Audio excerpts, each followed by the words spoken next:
Muhammad Ali is running down a dirt road in Africa at dawn, training for a fight that almost every expert on earth believes he is going to lose.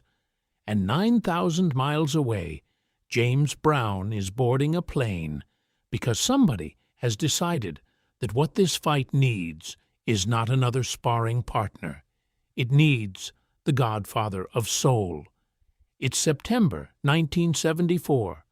The country is called Zaire, and the man Ali is preparing to face is not a boxer so much as a natural disaster.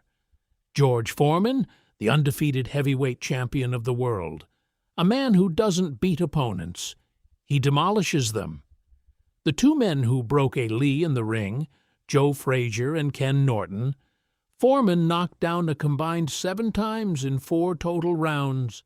Ali is 32 years old, past his prime by every measurement the sport has, and there are serious, sober people around this fight who are not worried about him losing. They are worried about him dying.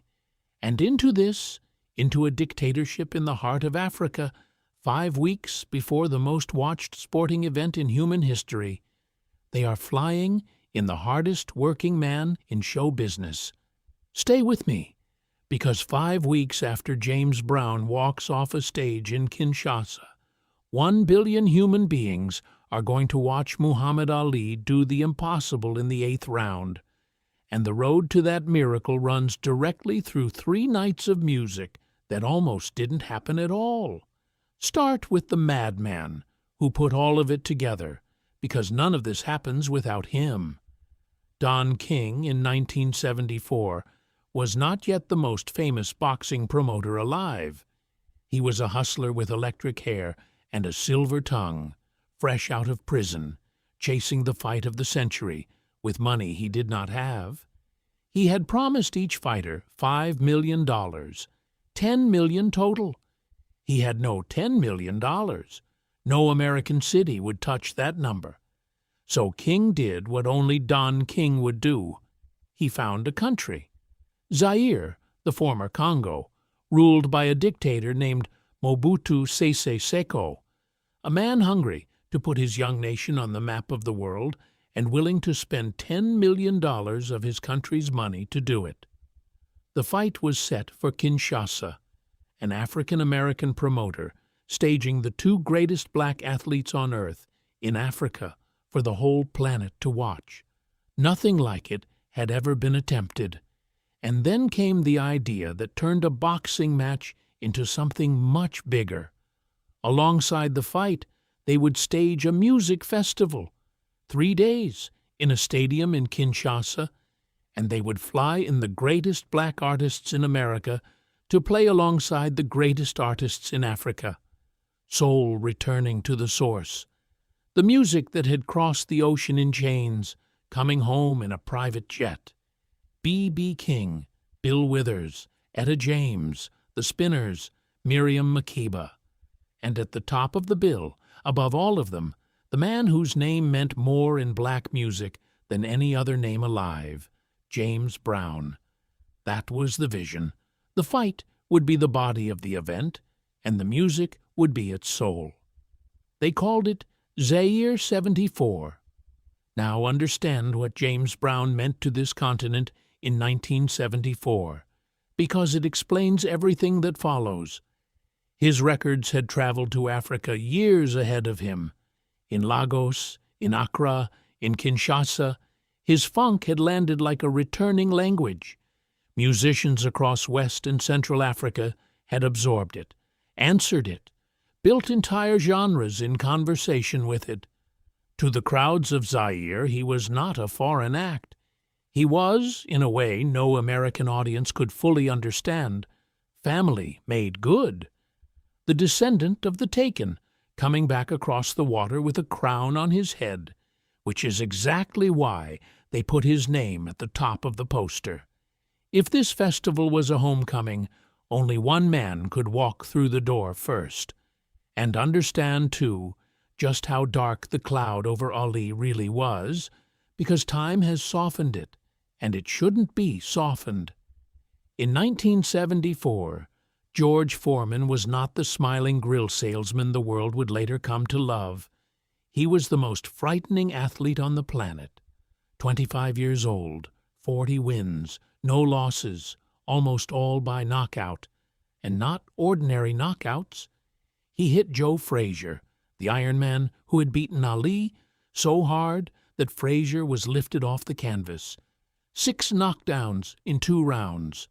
The heavy bag in Foreman's training camp had a dent in it the size of a man's head, and reporters were brought in to look at it, like a warning. Sportswriters, serious men, not hype merchants, wrote openly that they feared for Ali's health, and some for his life. Ali's own camp was quieter than any camp he'd ever had. That is the fight James Brown was flown in to celebrate. Not a coronation. A funeral, as far as most of the world was concerned. They just hadn't told Ali yet, because Ali wasn't listening. And then, 8 days before the fight, a single punch nearly destroyed all of it. In a sparring session, a training partner's elbow, some say glove, opened a cut above George Foreman's eye. Not a bad cut by street standards, a catastrophic cut by boxing standards, because you cannot fight for the heavyweight championship of the world with a half-healed eyebrow.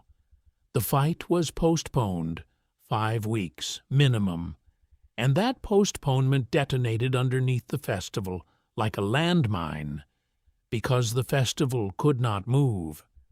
The artists were booked, the planes were chartered, the stage was built, tens of thousands of tickets were in people's hands.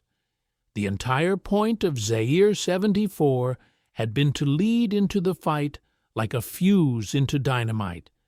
And now the dynamite had been shoved 5 weeks down the road, and the fuse was just going to have to burn on its own in the dark, attached to nothing. Any sane promoter cancels, they didn't. On September 22nd, 1974, in a stadium in Kinshasa, in the thick heat of the African night, an orphaned festival went ahead anyway. 3 nights of music for a fight that wasn't coming. And on that stage, in front of tens of thousands of people, James Brown delivered what many who were there, and many who have studied the footage since, call one of the greatest performances of his entire life. Picture it, because the film survives, and it is astonishing. The heat is brutal. The kind of wet equatorial heat that soaks a man before he finishes his first song. Brown comes out in full regalia, jumpsuit and boots, and he simply refuses to acknowledge that heat exists. The band, drilled, fined, feared, perfect, hits like one machine. He covers every inch of that stage, the splits, the spins, the microphone tricks, the screams. Sweat is coming off him in sheets, his outfit is soaked through, and he does not slow down for 1 second because slowing down is not something James Brown does in front of an audience, and certainly not this audience.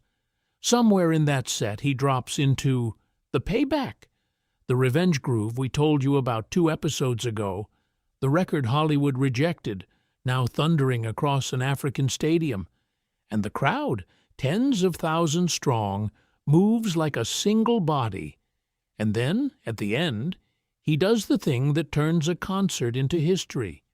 In the heart of Africa, in front of an ocean of black faces, James Brown closes his show with "Say It Loud, I'm Black and I'm Proud." Sit with that image. The song he recorded in 1968, knowing it might cost him his white audience, the anthem of pride he bet his career on, sung back to him, word for word, by tens of thousands of Africans in the land his ancestors were stolen from. There are moments in a performer's life when the job stops being a job. Every account of that night says this was one of them. The music had gone out across the ocean in the holds of ships, changed shape for 300 years in the fields and the churches and the clubs of America, And now the loudest, proudest version of it had come back, carried by a man who had shined shoes for pennies, wearing a crown nobody gave him that he had taken for himself. And the stadium gave it back to him with interest. Those who were there describe a sound unlike any American arena. Drums answering from the stands, whole sections moving in patterns, the crowd not just receiving the music, but completing it, the way a congregation completes a preacher. Brown had spent 20 years teaching American audiences how to respond to him. This audience didn't need teaching. They had been in this conversation across an ocean for centuries, and for 3 nights in Kinshasa, both sides of it were finally in the same room. Meanwhile, 40 miles up the river, the other king was running. Because here's the thing about that 5-week delay. It should have destroyed Muhammad Ali, and instead it saved him. Foreman, the champion, hated Zaire. He holed up, sullen and isolated, counting the days. Ali did the opposite. Ali went to the people. He ran his dawn road work past the villages and let the children chase him. He joked, he preached, he performed, because Ali was, and he knew it, as much a showman as any man who ever picked up a microphone. And Zaire fell in love with him. Everywhere he went, a chant followed him, growing week by week. Ali, Bomaye! Ali, kill him!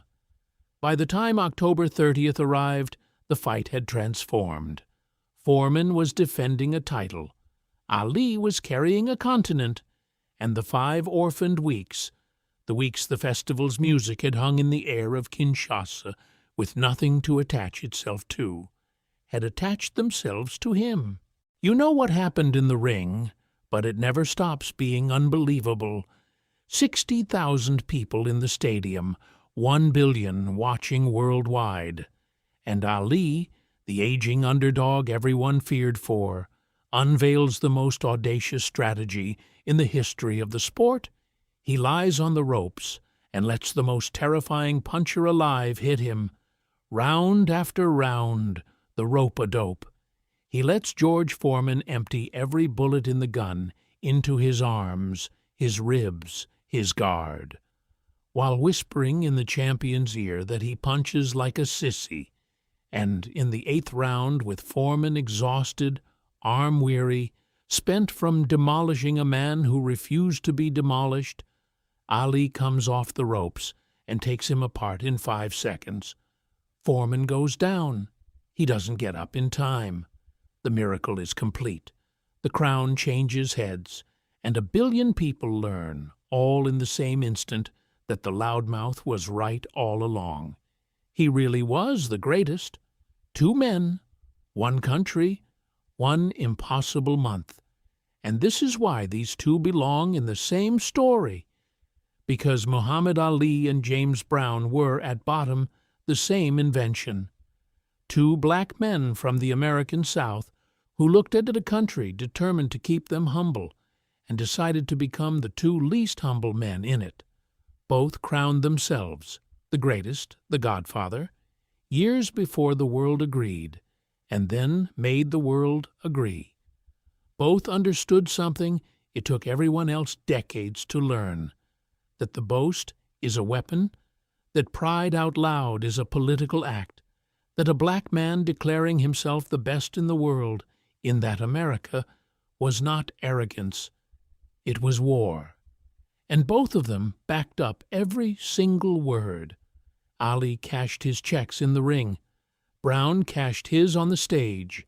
In September and October of 1974, in a stadium in Zaire, both men made their final, thundering arguments in the same country 5 weeks apart.